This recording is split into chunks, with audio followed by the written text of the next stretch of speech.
Welcome to this episode of Firm Foundation Podcast. My name is Richard Moore. In this podcast, I talk about everything that's moving me in relation to church and theology, hopefully to help build with you a firm foundation in Jesus Christ. Folks, we had some technical problems.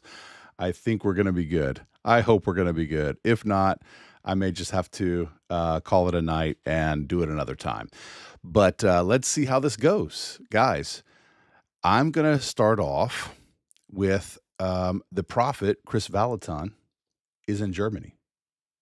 He is here this weekend. I don't know if he's still here. Maybe he got on a plane, but he was speaking at the Future Conference at Awakening Church this weekend in my neighborhood, literally 15 minutes away from where I live. And not only that, he was speaking at the church where I used to attend. I used to attend G5 Church for about 2.5 years. And then the church was taken over by Awakening Europe and Ben Fitzgerald. And just starting off there, folks, tell you my story a little bit. We attended this church for 2.5 years. That is how I sort of got into this thing. I started noticing, what is this thing that's coming into this church? Bethel and its whole, all the proxies, everything Bethel was coming in to this church that I was attending. Guys, can y'all hear me? Just give me a thumbs up if everything's cool, if everything seems cool, because I was having major trouble. My computer did not want to display my screen. So I'm hoping, first of all, at least that I'm able to be heard, and then that we'll be able to see my screen today. So we attended this church for 2.5 years, like I said, and then it got taken over. And it is pretty established in German media. The Idea magazine covered this takeover.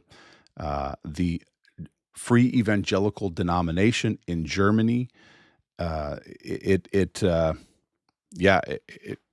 made huge stink about it, let's say.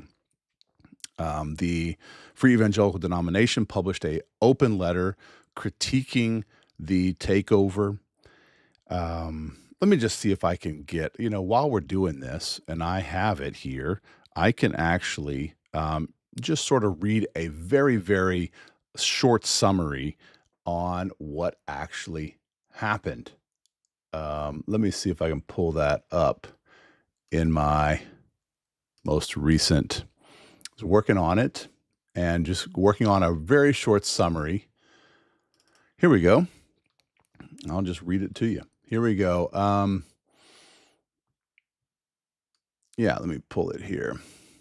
The church I attended here in Germany up until about 2018 became embroiled in an NAR, one of these NAR church takeovers. In 2022, things blew up inside the G5 church, a large free evangelical denomination here in my town, the church we attended.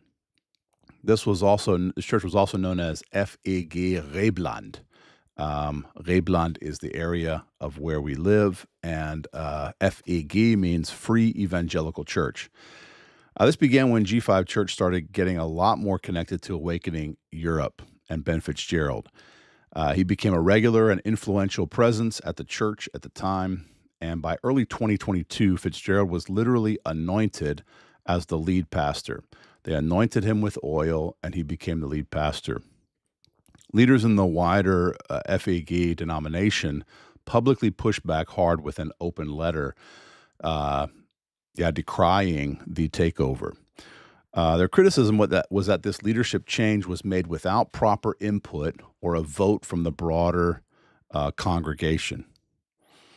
Before and during that process, many longtime members left. In all practicality, this was a church split. 250 to 300 people left the church at the time. We were one of the first to leave in 2018, late 2018. I think it was our last time we left. Some former members say they were pressured, intimidated, and even shut out of voting when it came time to decide whether to leave the denomination. In early 2023, the church voted to leave the FEG, the Free Evangelical denomination, and later rebranded as Awakening Church.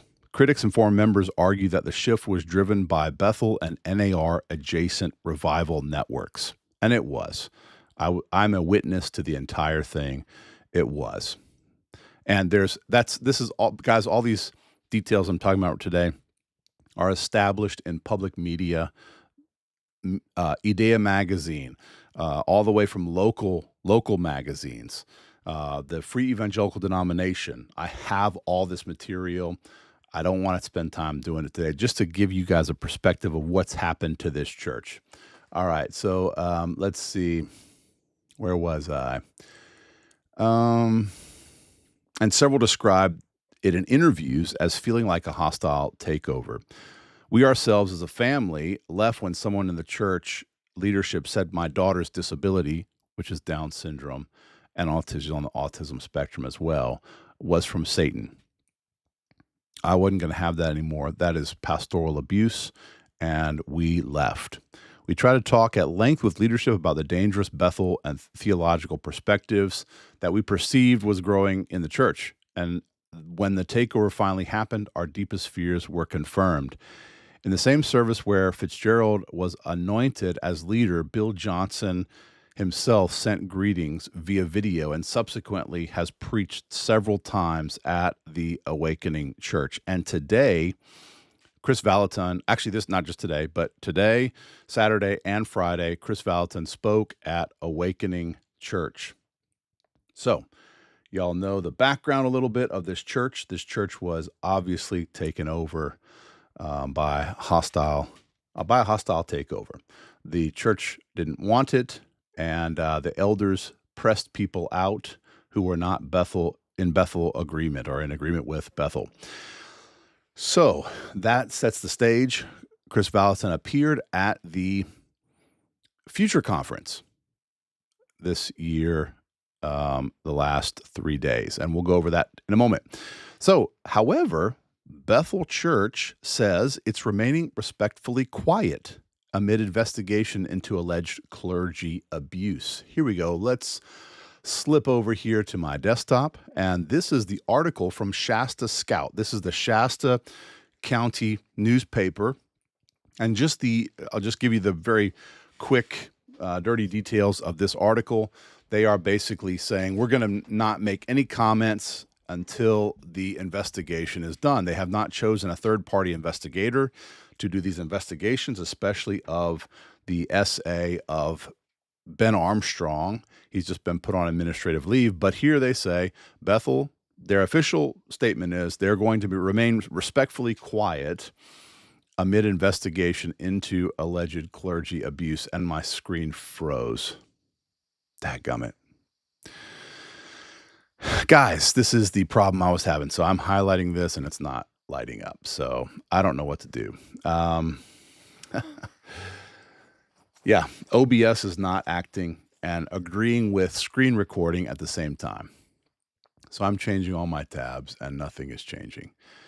Guys, I've been working on this all weekend, trying to figure out what is going on with OBS. OBS will not allow me to maneuver, and I'm scrolling up and down on this page right now, and it's not allowing me to manipulate my desktop. Oh, man. I don't know what to do besides, sorry. I know y'all are probably looking forward to this. I was looking forward to it too. I wanted to watch the entire sermon of Kris Vallotton on the fly. There's nothing we can do. I can't. If I stop OBS, I stop the stream, and I'd have to. This is very frustrating, folks. I am very sorry. I don't know what to do. Yeah, have you tried declaring it work properly? Oh, I decree and declare. I decree, I declare. That's what I should do. I should do it in a southern accent and it'll maybe work. I decree. Oh, I declare. That sounds southern. Oh my word, man! I don't know what to do, guys, because that just doesn't work. We can't watch it. We can't. I can't do anything. The audio would go, but the screen won't. Let me see if I can go back here. Yeah, so it's not even. I'm switching all the tabs. I have a lot to show y'all today, man.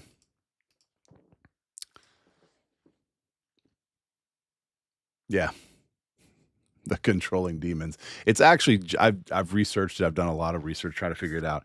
It's OBS and Mac not playing fair together. That's what it is. So it actually shows my screen for a few moments and allows me to manipulate it and do look at the stuff on the screen, but then it just freezes after a minute. I don't know. I, I've tried permissions. I've tried everything. So it's just me, myself, and I in this endeavor, by the way, folks. It is just me, myself, and I. Oh my goodness, man. I couldn't even record. I tried to record a show today this week as well. Tried to record a show. Couldn't do that. It was just freezing. Everything was freezing.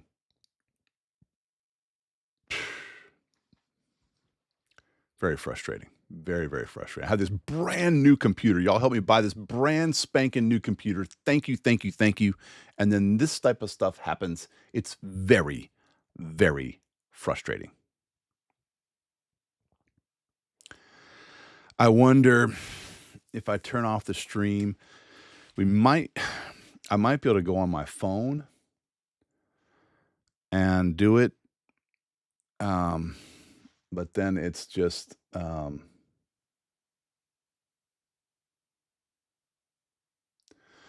lot of people's channels were having other problems earlier. I don't know if OBS. I updated OBS, and all of a sudden I've been having these freeze problems.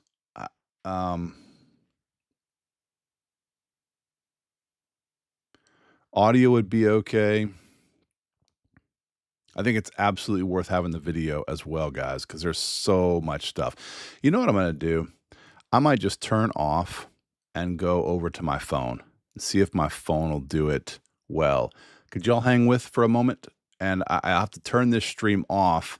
I think I'll be able to start it over again. This is me spitballing, guys. This is just like me problem solving. You guys know what? I failed computers in high school. Did y'all know that? Did I tell you? Have I ever told y'all that? I failed computers in high school. So here I am running this show with lots of moving computer parts. Lots. All right. Can you roll back to a previous version? If I roll back to a previous version, like at this moment, it would take me a long time, I think. You know what? I'm gonna actually maybe try that. I'm gonna try and roll back to a previous version, and if not, then I'm gonna try and run this live stream, the rest of this live stream.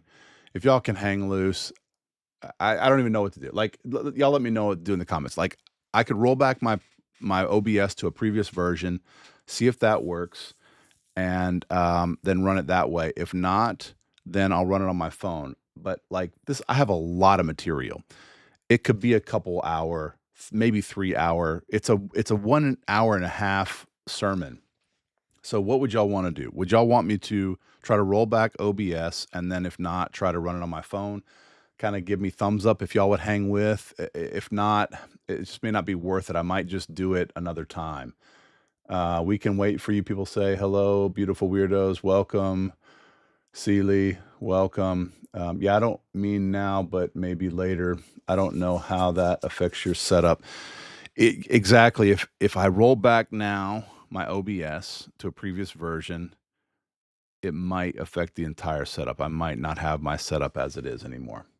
All my scenes and settings, it might be gone.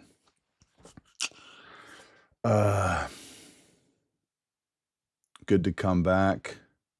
Open for hours for a change. And then my camera just pooped out. You know what I'll do, guys? Since I'm on, I'm going to try on my phone. I'm just going to try and come back to the same live stream on my phone in a few moments, okay? Give me a few minutes to try to set it up and figure it out, and then we'll come back, okay? Hang with if you can, or go take a break, and we'll come back and I'll run the rest of the live stream on my phone. All right. Thanks for hanging out, guys. Sorry about this. I'm very, very sorry.